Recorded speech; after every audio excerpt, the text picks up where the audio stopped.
Ayan, pagbabalik ulit tayo, no? So, guys, ayan, nakikita nyo, napakaulap, no? So, may harvest ba solar pag ganyan, maulap, no? Ito yung mga panels natin, nakikita nyo, madudumi pa siya. Ayan, so, kailangan na natin ulit mag-maintenance, no? So, marami yung mga patak-patak galing sa ibon. So, ayan, may harvest nga ba pag maulap, ganyan, pag maulan, no? So, ayan, dito natin tatalakayin, no? Ngayon ay nasa around alas 12 alauna ng hapon, no? So, ito yung setup natin na 6 kilowatt, 6 kilowatt na 600 AH, no? So, ang oras natin ay 12:54. So, nakikita nyo, no? Yung sa ulap na yun sa labas, nakaka 1,321 watts pa tayo.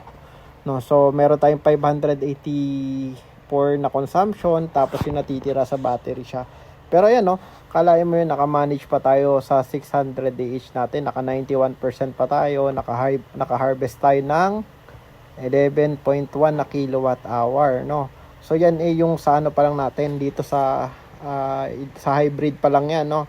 Meron pa tayong solar charge controller, no. So naka 11.1 na tayo. Tapos dito naman sa ating solar charge controller, tingnan natin kung ilan yung nakuha natin. Nakabukod to guys, nakabukod siya kasi tatlong panel lang yung laman nito. So kulang siya para ilagay dun sa hybrid natin. Tapos ibang wattage niya, 550 watts lang to. So 550 watts times 3. So ayan, no. Yan, may max charge power pala tayo, naka 2014 watts. So ayan, naka-charge tayo ng 5.3 kilowatt hour, no. O nakakuha pa pala tayo ng 5.3. So tas 11 dito, ay di parang nasa 11.1. So nasa tayo 16.4, no. So ayan, bali kahit na pala, no, kahit na makulimlim ganyan, alauna na to guys may harvest pa rin talaga na nakukuha, no. So hindi porket walang araw or wala nang kwenta yung solar, hindi ganoon, no.